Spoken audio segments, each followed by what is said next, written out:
Hello बच्चों, let's read the question. The question says that which one of the following pairs of gases contains the same number of molecules. तो यहाँ पर आपको options में कुछ gases के pairs दिए गए हैं. आपको बताना है कि इन गैसेस के पेयर्स में same number of molecules present हैं. तो इसके लिए यहाँ पर हम की कॉन्सेप्ट लिखेंगे. So here the key concept is, so number of molecules find out करना है. तो नंबर ऑफ मॉलिक्यूल्स क्या होता है? नंबर ऑफ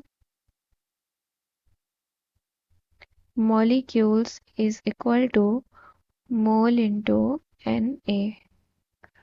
और मोल को हम लोग क्या लिखते हैं? मास अपॉन मोलर मास या फिर वेट अपॉन एटॉमिक वेट और मॉलिक्यूलर वेट इंटू Na हो जाएगा यहाँ पर. ठीक है, तो हम फर्स्ट देखते हैं. ए आपको बोला गया है 16 gram of O2 and 14 gram of nitrogen. So for 16 gram of O2, तो 16 ग्राम ऑफ O2 के लिए सबसे पहले हम नंबर ऑफ मॉलिक्यूल्स निकालेंगे. नंबर ऑफ मॉलिक्यूल्स है मोल इंटू Na, और मोल का मतलब हो गया वेट अपॉन मॉलिक्यूलर वेट. तो यहाँ से क्या हो जाएगा? इसका मास दिया गया है आपको 16. O2 का मोलर मास क्या हो जाएगा, यानी कि एटॉमिक वेट इसका क्या हो जाएगा? That is 32. O2 है इंटू Na. सॉल्व करेंगे तो कितना हो जाएगा? Half of Na, that is 0.5 of Na. ये हो गया.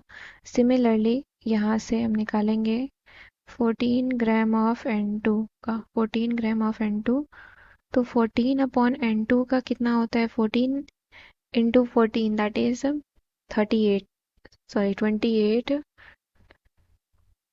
Into Na. सॉल्व करेंगे कितना आ जाएगा? 1/2 इंटू Na. 14 टू ज़ा 28 होता है, ये भी आ जाएगा 0.5 Na. तो यहाँ से हम देख रहे हैं कि ये दोनों आपस में क्या है? इक्वल आ रहे हैं. बी का अगर हम देखें, आपको दिया गया है 8 gram of O2. 8 gram of O2 दिया गया है. तो यहाँ से अगर हम निकालेंगे 8 अपॉन O2 का कितना होता है? 32 इंटू Na. तो 1/4 टाइम्स ऑफ Na हो जाएगा. 1/4 टाइम्स ऑफ Na का मतलब 0.25 of Na.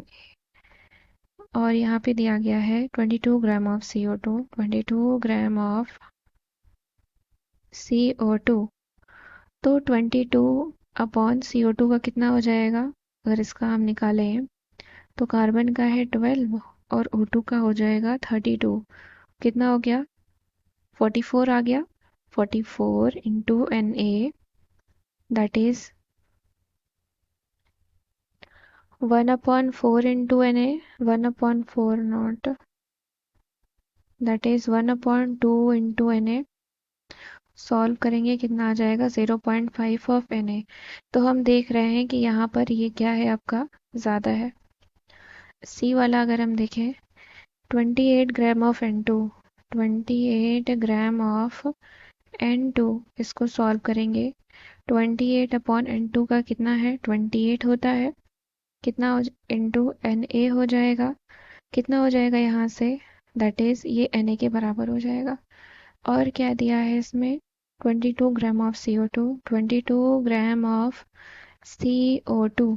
So 22 upon CO2 का कितना हो जाएगा? 12 plus 32, that is 44 into Na.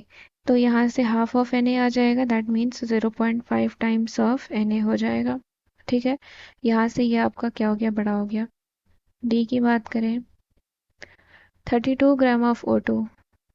32 gram of O2, सो यहाँ से हो जाएगा 32 आपका मास दिया गया है. इसका मॉलिक्यूलर वेट क्या हो जाएगा? यहाँ पे आपका 32 ही हो जाएगा into Na.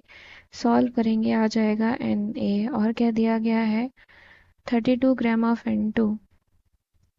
32 gram of N2, that means 32 upon N2 का कितना होता है? 28 इंटू Na. तो यहाँ से अगर हम इसको सॉल्व करेंगे तो कितना हो जाएगा? That is 8/7 times of Na और सॉल्व करेंगे तो 1 पॉइंट समथिंग आ जाएगा, that is 1.1 times of Na आ गया ये, यानी कि यहाँ से ये आपका बड़ा हो जाएगा। आपको पूछा गया था कि सेम नंबर ऑफ मॉलिक्यूल किसके पास है, तो यहाँ पर अगर हम देखें तो इनके पास सेम नंबर ऑफ मॉलिक्यूल है, that is 16 gram of O2 and 14 gram of O2 है 0.5 Na times of molecule. So option number A is the correct answer. I hope you understood it well. Thank you and best of luck.